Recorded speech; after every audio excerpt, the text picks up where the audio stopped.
How's it going, YouTube? Just wanted to make a quick video showing you guys the 18-volt Makita radio. Had it for the past few months and it's definitely impressed me. It's a super sturdy radio. I've bumped it up against my truck, I've bumped it up against wood, concrete, all types of stuff. And it's still working like day one. It's got sand all over it because it's been in the middle of the Mojave Desert, but that doesn't bother it at all. As you can see, it's got this nice kind of subwoofer on the side.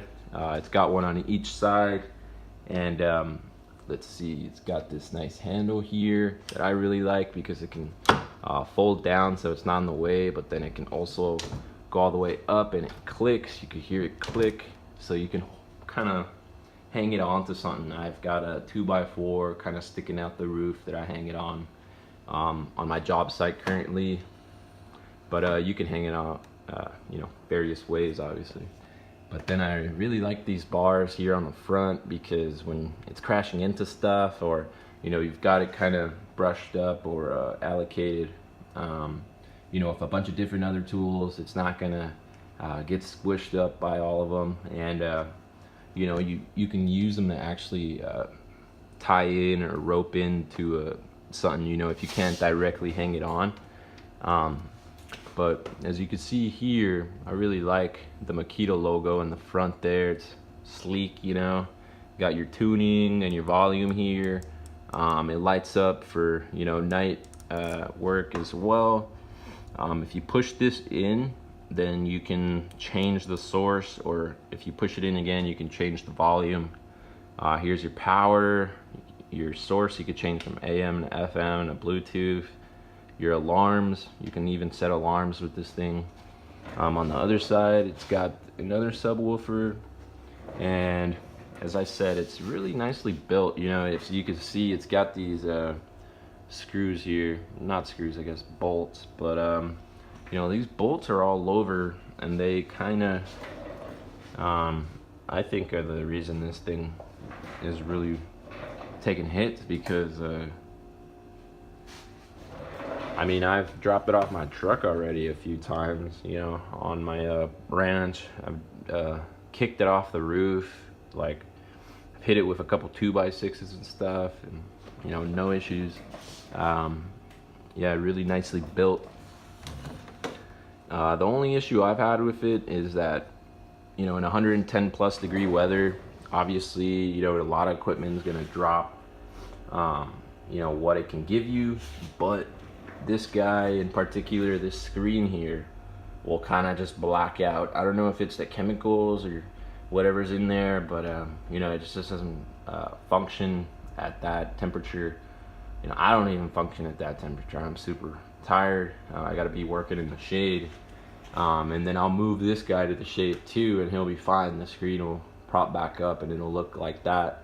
But it's kind of like a calculator. If you keep it in your pocket for too long, how the screen kind of blacks out.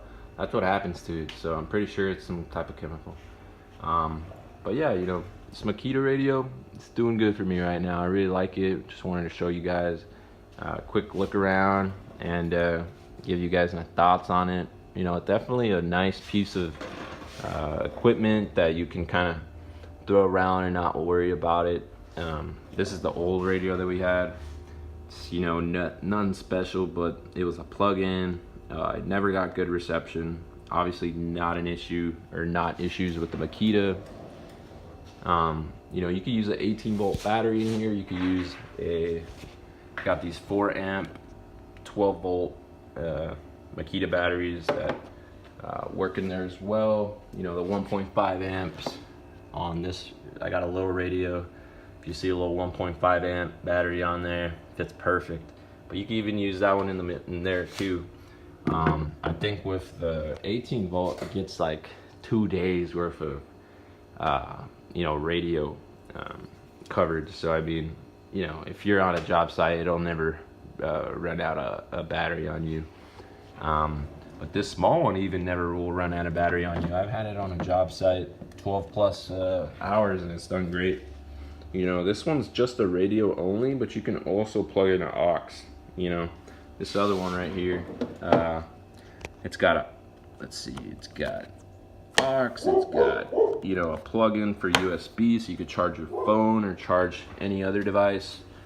Here it's got a, you know, if you want to plug in a little cable, I think Makita sells separate, you know, if you don't like the batteries, but I don't know why you would use that if, you know, you can get literal days out of use out of this, you know, piece of equipment.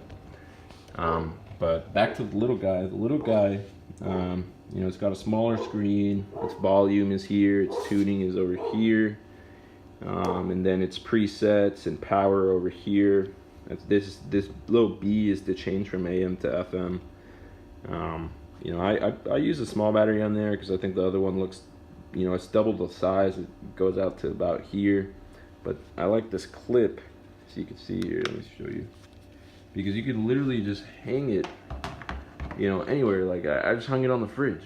Like you can find spots anywhere to hang this guy, and he'll come in clutch. I wish they put this little stand thingy on the big guy. They should have like put one like right here, you know, so that you could hang it up places. But I think that's kind of what they were going with the handle, if I'm correct, which, you know, it's kind of just a larger version of that, a U-hook. So maybe I should just, you know, use it kind of how I use the small one. But if this was detachable right here, it would be so much better because you can lock it into somewhere without using tie-ins and stuff. So, but yeah, that's the two little Makita radios. Check out all my tomatoes I harvested a couple days ago. They're drying out, chilies and onions and stuff. But yeah, definitely impressive piece of equipment from Makita. 18 volt series is looking good. That radio, by the way, is a 12 volt. I don't know if I explained that with the batteries. You could see it on the battery, but for some of you who don't know, yeah, the smaller batteries are 12 volt. Alrighty, have a great day, everyone. Catch you guys later.